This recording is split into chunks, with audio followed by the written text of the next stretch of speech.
요즘은 반려동물들, 개나 고양이, 심지어는 도마뱀도 키우고 뱀도 키우고 야생동물도 키우는 그런 시대가 되었는데, 이 보통 개를 많이 키우고 고양이도 길러요. 그런데 이 개와 고양이는 서로 특성이 다르다고 해요. 개가 꼬리를 흔들면 고양이는 자신에게 위협을 주고 도전한다고 생각하는 거예요. 그래서 바짝 긴장을 해요. 반면에 고양이가 마음에 들고 좋다고 가르릉 거리면 개는 자신에게 으르렁거리며 도전한다고 생각하고 위협 준다고 생각해요. 대개 그래서 개와 고양이를 어렸을 때부터 같이 키우지 않으면 좀 큰 다음에 기르려고 하면 많은 어려움이 있다고 합니다. 왜 그럴까요? 서로 표현하는 방식이 다르기 때문에 그래요. 2007년도 한국 사회에서 많이 오르내렸던 화두가 바로 소통이라는 단어예요. 매년 유행 단어라고 할 수 있겠죠. 한때는 웰빙이라는 단어도 많이 쓰고요. 요즘은 인싸라는 단어들 많이 쓰고 있어요.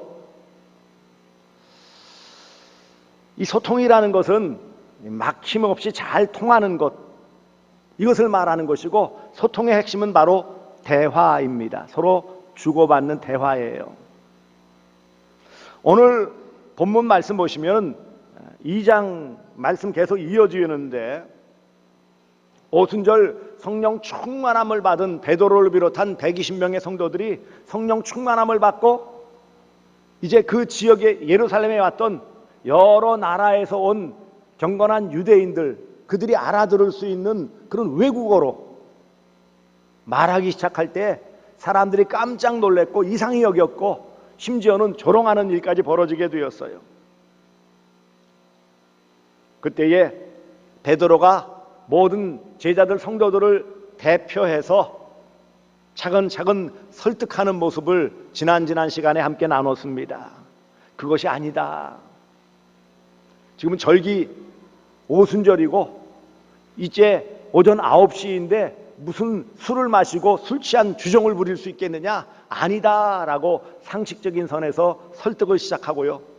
관심을 갖는 그런 경건한 유대인들에게 그 다음에는요, 그들이 잘 알고 있고 이해하고 있는 요엘서를 통하여서 이런 현상은 이미 여러분이 잘 알고 있는 요엘 선지자를 통해서 주신 이 말씀, 이 예언이 이루어진 것이다. 이상한 현상이 아니다. 여러분들이 조롱할 그런 나쁜 짓이 아니다. 그렇게 설득을 합니다. 계속해서 베드로는 시편에 있는 말씀을 통하여서 예수를 계속 변증해 나갑니다. 결국 이 예수를 여러분들이 십자가에 못 박아 죽게 했는데, 오늘 보면 바로 앞서 있는 36절에 이렇게 관심을 가지고 듣고 있는 유대인들에게 전하고 있습니다. 그런즉 이스라엘 온 집은 확실히 알지니 너희가 십자가에 못 박은 이 예수를 하나님이 주와 그리스도가 되게 하셨느니라 하니라. 차근차근 하나님의 말씀, 구약 선지자들의 예언의 말씀, 복음을 하나하나 풀어가며 이 말씀으로 설득하는 그런 모습이 나오고, 그 마무리를 바로 여러분이 기다리는 메시아가 바로 여러분이 십자가에 못 박아 죽게 한 예수다, 분명하게 선언을 하고 있습니다. 그리고 이런 베드로의 설득에 대한, 이런 복음 증거에 대한 유대인들의 반응이 오늘 본문에 나와 있는 것입니다.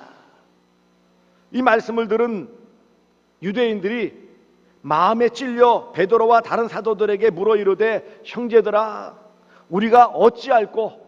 그러면 우리가 어떻게 해야 됩니까? 이런 큰 잘못을 저질렀는데 그러면 우리는 어떻게 해야 됩니까? 라는 질문을 던지는 거예요.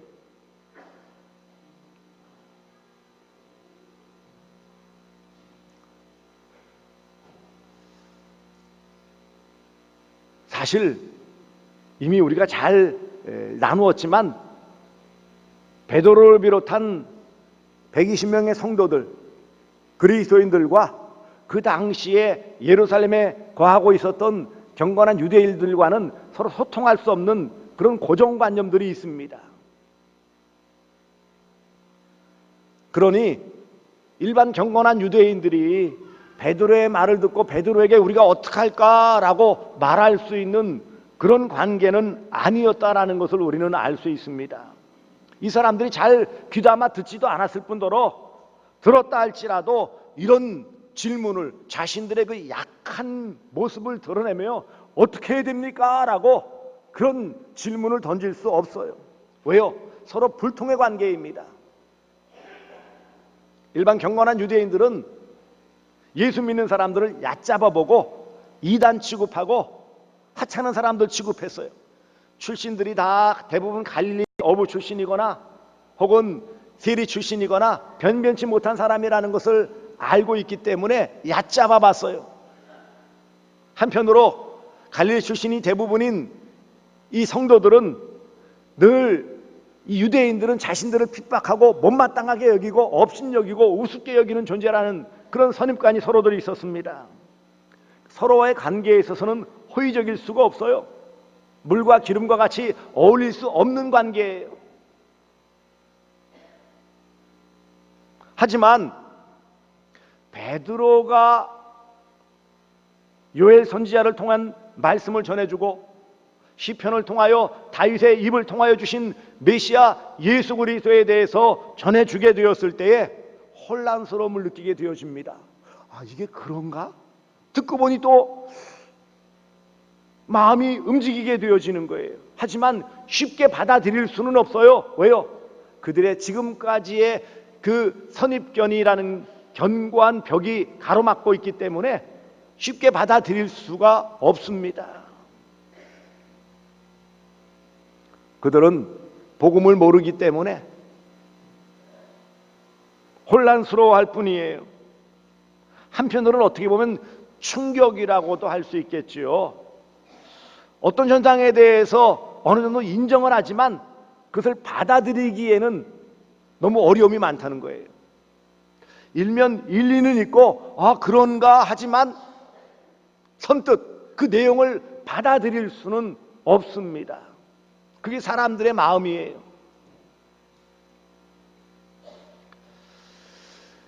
여러분들은 교회 다니지 않는 분들과 이야기를 하면 어떻습니까? 지난 추석 때 혹시 가족이나 친인척들 가운데 교회 다니지 않는 분들과 이야기를 나누게 되어지면 어떤 마음이 듭니까? 잘 안 통한다라는 걸 느낄 수 있어요.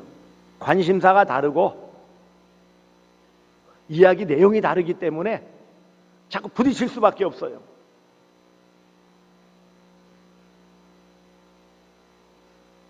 전도에 대한 부담감도 이런 데서 오는 것이죠.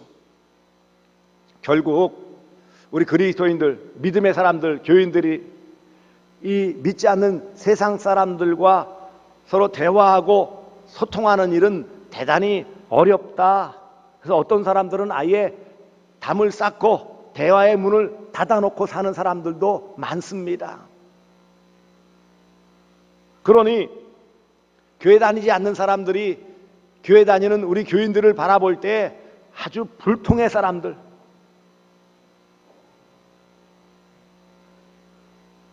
그리고 자기들밖에 모르는 이런 사람들, 고집불통의 사람들, 이런 오해를 받을 수밖에 없는 것이 현실의 모습입니다.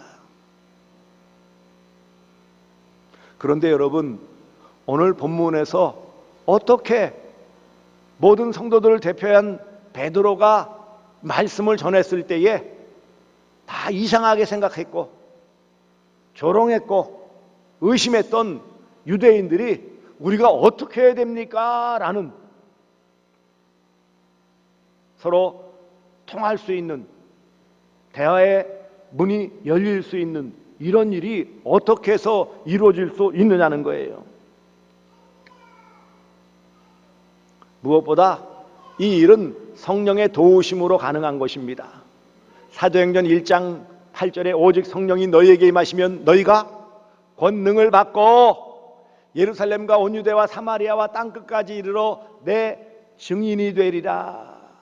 소통할 수 있는 능력을 가질 수 있게 해주신다는 것입니다. 그러니 오순절 성령 충만함을 받고, 그래서 저들과 소통할 수 있는, 저들이 알아들을 수 있는 외국어, 그들의 속해 있는 나라의 말을 하는 소통의 시작을 성령께서 시작해 주신 거예요.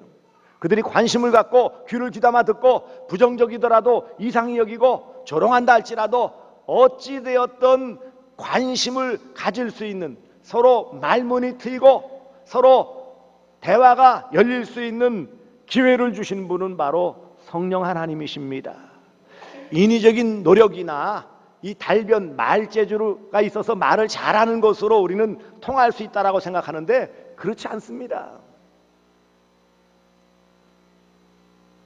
말 잘하는 것을 훈련받아서 전도를 잘한다면야 얼마나 좋겠습니까? 하지만 말 잘함 때문에 소통이 잘 되는 것이 아니죠. 물론 조금의 도움은 될 수 있겠지만 진정한 소통은 성령의 도우심으로 가능한 것이었습니다. 그리고 소통의 답은 바로 복음입니다. 따라서 합시다. 복음. 복음.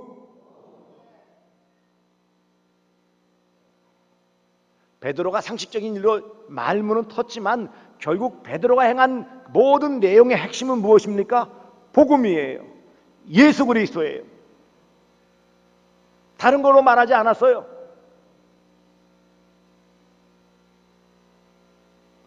오늘 보면 37절에 보니 그들이 이 말을 듣고, 이 말이 뭐예요? 복음이에요. 예수 그리스도예요. 요엘서나 시편의 말씀들을 가지고 말씀을 전했습니다. 핵심이 뭐라고요? 복음이에요. 우리는 세상 철학적인 내용들이나 어떤 좋은 말씀을 가지고 잘 들어가면 상대방이 이해를 하고 마음문을 열 것이라고 생각하지만 그렇지 않습니다. 우리의 말이 아니더라도 세상 사람들은 얼마나 들을 게 많은데요. 그렇지 않습니까? 그런데 우리가 가서 좋은 말이라고 전해본들 그 사람들이 마음문을 열겠습니까?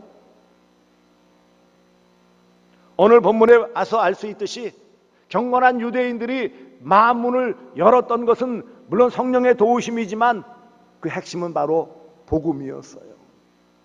우리가 세상을 향해 나가며 세상 사람들과 통할 수 있는 가장 핵심 알맹이는 바로 복음이라는 것을 잊지 마시기를 바랍니다.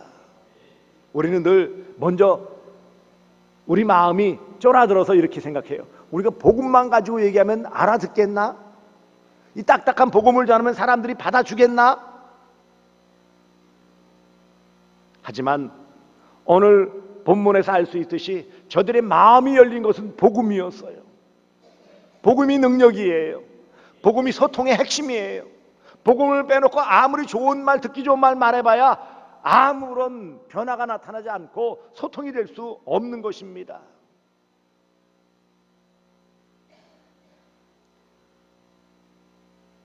예수님이 모든 인생의 문제의 답이라는 것을 우리는 알려줄 때에 거기에 귀한 서로 교류할 수 있고 대화할 수 있고 소통할 수 있는 길이 열린다라는 것을 기억하시기 바랍니다. 그래서 사도들의 말을 받게 하시는 것도 하나님의 은혜의 역사예요. 38절 보시면 베드로가 이르되 너희가 회개하여 각각 예수 그리스도의 이름으로 세례를 받고 죄 사함을 받으라. 그리하면 성령의 선물을 받으리니. 38절 말씀의 핵심이 뭐예요? 세례 성령 선물이지만 앞서 중요한 것이 무엇입니까? 예수 그리스도의 이름. 예수 그리스도예요. 결국 인생에 대한 문제 답을 찾지 못하고 곤고한 그런 세상 사람들을 향해서 저들과 소통할 때 가장 키워드 핵심 단어는 바로 예수 그리스도라는 것을 꼭 잊지 마시기 바랍니다.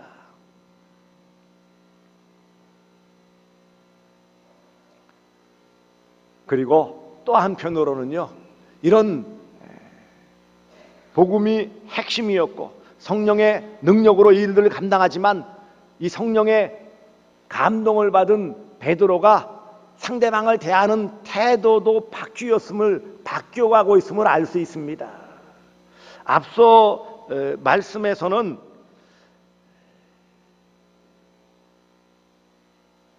(14절에) 보시면 유대인들과 예루살렘에 사는 모든 사람들아 이렇게 호칭을 합니다.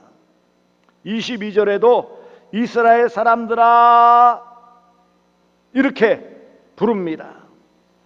하지만 점점 이제 성령께서 역사하시고 그들과의 관계의 소통이 이루어질 때 29절에 무엇이라 호칭합니까? 형제들아, 형제들아. 부르는 호칭이 변했어요.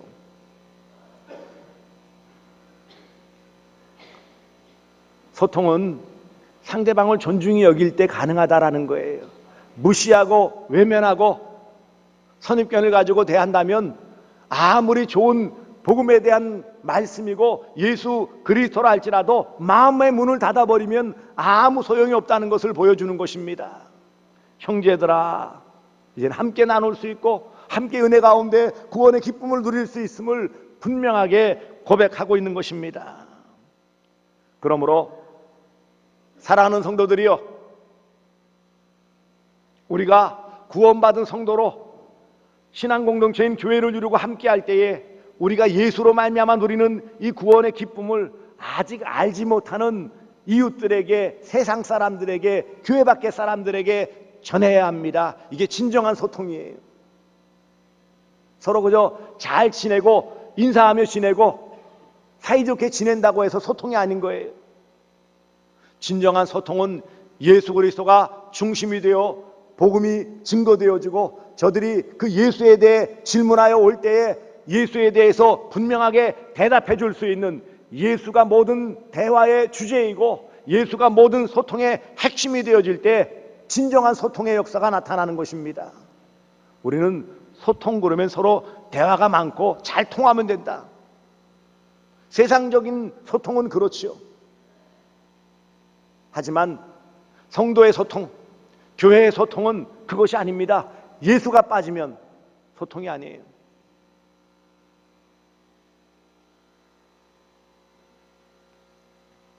그래서 베드로는 앞서 이런 모든 것을 위해서 큰 소리로 사람들의 관심을 끌어모았고 상식적인 선에서 또 복음을 들고 잘 설득하고, 그래서 이런 복음을 전함을 통해 대화를 이어갈 때에 마음에 찔림받은 유대인들이 질문을 합니다.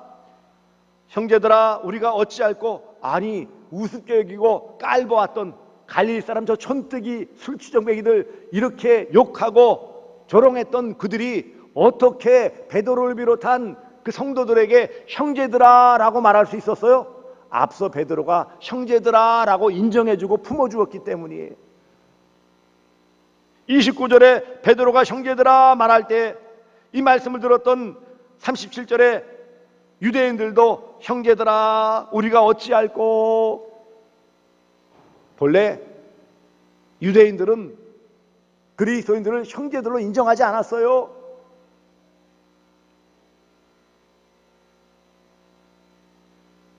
그들이 형제들아 라고 하며 우리가 어찌할꼬?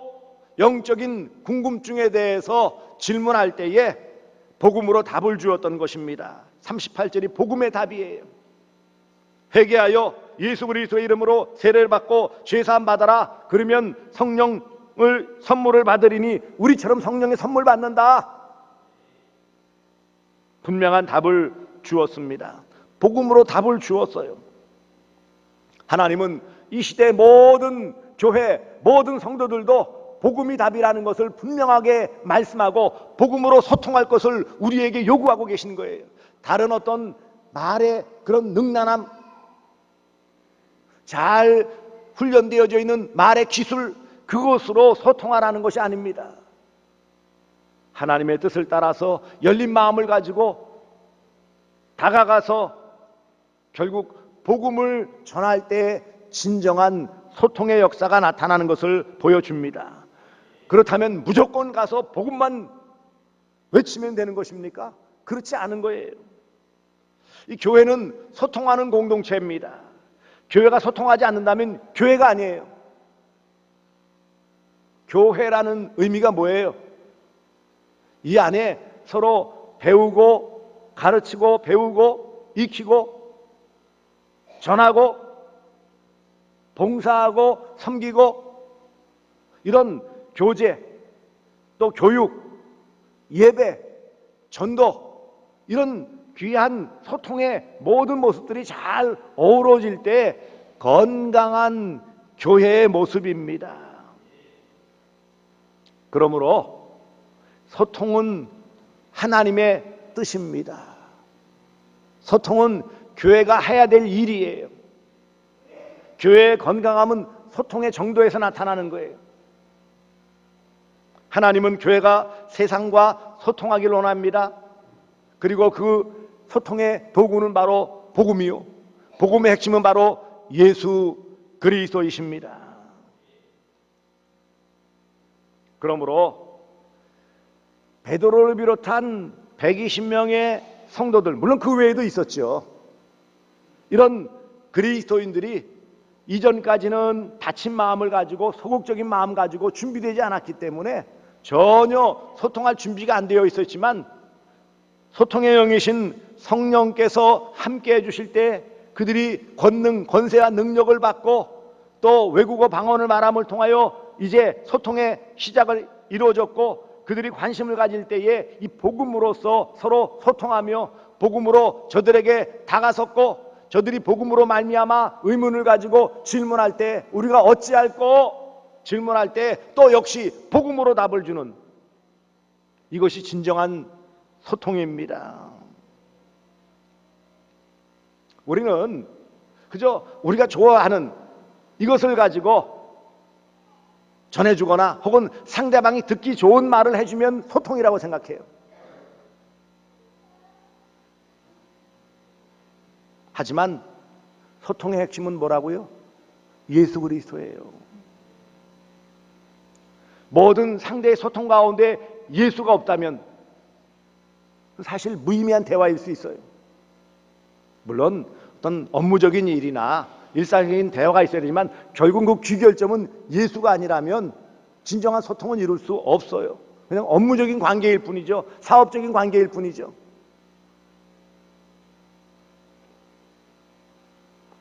우리는 한편으로 우리가 복음을 전해야 되지만 상대방의 마음을 헤아릴 줄 알아야 돼요. 어느 노부부가 40여 년 넘게 함께 살다가 이혼을 결심하게 되었어요. 뭐 특별히 무슨 외도를 했거나 특별한 큰 실수를 한 것이 아닌데 도저히 못 살겠다. 그래서 법원에 가서 이혼 신청을 하고 마지막 이혼 도장을 찍고 나오는데 그냥 헤어지기 섭섭하니까 법원 앞에 통닭집에 들어가서 통닭을 시켜놓고 먹게 되었어요. 마지막이라고 생각한 이 할아버지가 할머니에게 날개를 뜯어서 이렇게 주었어요. 그랬더니 이 할머니가 화를 내는 거예요. 거 봐라, 거 봐. 40몇 년 살아놓고 아직도 통닭 시키면 내가 뭘 좋아하는지 아직도 모른다고. 나는 다리를 좋아하는데 왜 나한테 날개만 주냐고. 그랬더니 이 할아버지가 억울한 표정을 지으면서 아니 나는 내가 제일 좋아하는 날개, 내가 제일 좋아하지만 그래도 내가 먹지 않고 그래도 사랑하는 사람에게 준다고 내가 날개를 주었는데 그것도 모르고 결국 어떻게 됐어요? 통닭 먹다 말고 그냥 갔어요. 여러분, 소통은 복음으로만 하는 것이니까 그냥 처음부터 끝까지 복음 복음 예수 예수 그렇게만 외치면 된다? 아니죠. 아주 좋은 효능을 가진 약이라도 너무 쓰면 먹지를 않아요. 그래서 뭐를 입히죠? 당위정이라고 그러죠. 캡슐을 입히거나 겉에 설탕 성분, 단 성분을 입혀서, 그래야 뭐예요? 먹기 좋기 때문에 먹게 되어지는 거예요. 이것이 바로 설득이지요. 소통을 위해서, 그 알맹이인 예수를 전하기 위해서 그 먹기 좋게 입히는, 당위정과 같이 먹기 좋게 입히는 그 내용이 바로 설득이라고 그랬어요. 상대를 인정해주고 존중히 여겨주고, 이런 설득과 더불어서 모든 소통에서는 그러나 핵심은 분명히 해야 돼요. 핵심은 뭐라고요? 예수 그리스도. 그 다음에 예수를 전한 다음에는 또 한편으로는요, 경청해야죠. 잘 들어줘야 돼요. 들은 다음에 반응을 잘 살펴야 돼요. 왜냐하면 복음을 제대로 전하면 반드시 상대방은 의문을 가질 수밖에 없고 상대방은 질문을 할 수밖에 없어요. 어떻게 해야 되는지. 그때 분명하게 예수로 답을 주어야 합니다. 그리고 예수 믿을 때 나타나는 그런 결과도 알려주어야 합니다. 오늘 본문에 보시면 성령을 선물로 받으리니 그랬어요. 그리고 이것을 받는 데는 자격이 없다라고 39절에 말씀하셨어요. 얼마든지 부르시는 자들에게 하신 것이다. 그리고 이것을 한 번에 그치는 게 소통이 아닙니다. 40절에 또 여러 말로 확증하며 권하여 이르되 그랬어요. 소통은 단호박 자르듯이 딱 한 번에 자르는 게 아니고, 여러 말 확증했다는 것은 계속해서 상대를 이해시킬 수 있어야 된다는 거예요. 그 사이에 물론 경청도 있어야 되죠. 왜 이해를 못하는지, 무엇이 문제인지, 어떤 것이 의문인지 경청해야 돼요. 그러면 그 결과가 무엇입니까? 40절에 구원을 받으라. 구원이에요, 구원. 소통을 잘한 결과는 무엇이라고요? 구원의 은혜, 역사가 나타나요.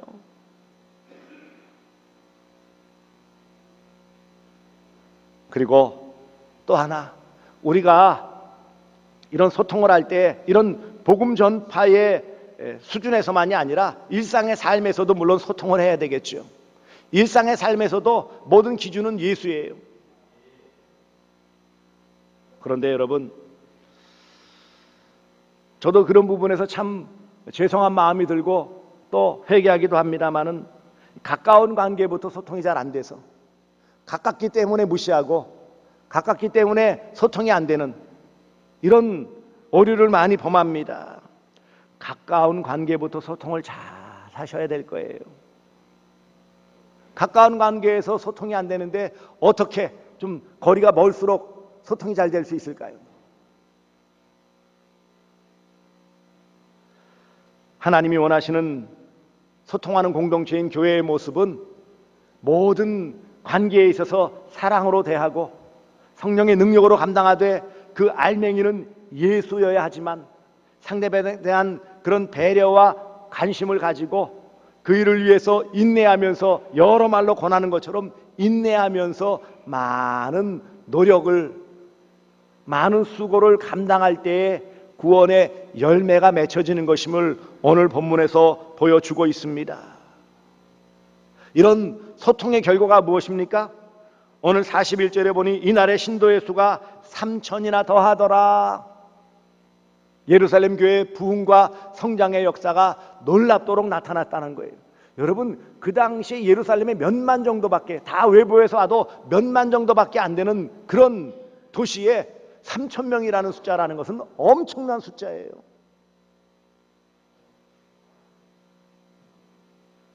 소통할 때 열매가 반드시 있음을 보여주고 있습니다. 말씀을 맺습니다. 교회는 소통하는 공동체요, 성도는 소통하는 사람들이에요. 누구와? 성도 안에도, 누구와? 세상 사람들과도, 누구와? 가장 가까운 사람부터 먼저. 이런 면에서 저도 여러분에게 죄송하다는 말씀을 드립니다. 좀 더 담임 목사로서 소통하고 또 배려하고 여러 모습에 살펴야 되는데, 그렇지 못하고 때로는 일방적이고 일방통행적인 모습을 보인 것에 대해서 죄송하다는 말씀을 드립니다. 좀 더 이런 말씀을 통해 소통할 수 있도록 힘쓰고 또 그런 면에서 함께함을 통하여 우리 대구 서남교회가 하나님 보실 때 더 건강한 교회로 세워지고 하나님께서 주시는 이런 놀라운 부흥의 역사도 나타날 수 있기를 소망합니다. 우리 모두가 소통하는 성도, 우리 교회가 소통하는 교회로 귀한 열매가 맺어질 수 있기를 주 예수 그리스도의 이름으로 축복합니다.